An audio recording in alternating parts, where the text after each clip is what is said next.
भीमनगरमध्ये बुद्ध जयंतीनिमित्त भीमज्योतचे उत्साहात स्वागत. भीमनगर परिसरात तथागत भगवान बुद्ध यांच्या जयंतीनिमित्त एक प्रेरणादायी उपक्रम पार पडला. धम्मभूमी गुगवार येथून भीमनगरपर्यंत पायी प्रवास करत भीम सैनिकांनी भीमज्योत आणत समाजासमोर जिद्द, चिकाटी आणि समर्पणाचे उत्तम उदाहरण घालून दिले. भर उन्हात आणि विविध अडचणींना सामोरे जात अत्यंत दृढ निश्चयाने ही ज्योत भीमनगरमध्ये पोहोचवण्यात आली. महापुरुषांच्या विचारांनी प्रेरित ही ज्योत समाजात सतत ऊर्जा, प्रेरणा आणि जागृती निर्माण करत राहील असा विश्वास व्यक्त करण्यात आला.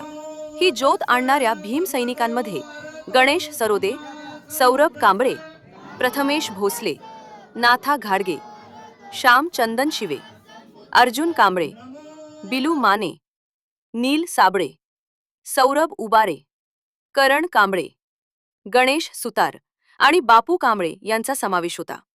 भीमनगरमध्ये त्यांच्या आगमनावेळी फटाक्यांची आतषबाजी, फुले, हार तुरे देऊन मोठ्या उत्साहात त्यांचे स्वागत करण्यात आले.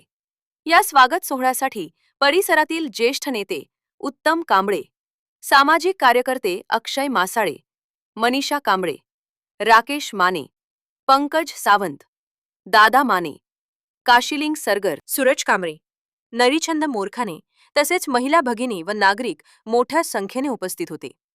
या उपक्रमामुळे परिसरात एकात्मता, सामाजिक बांधिलकी आणि महापुरुषांच्या विचारांचा जागर निर्माण झाला.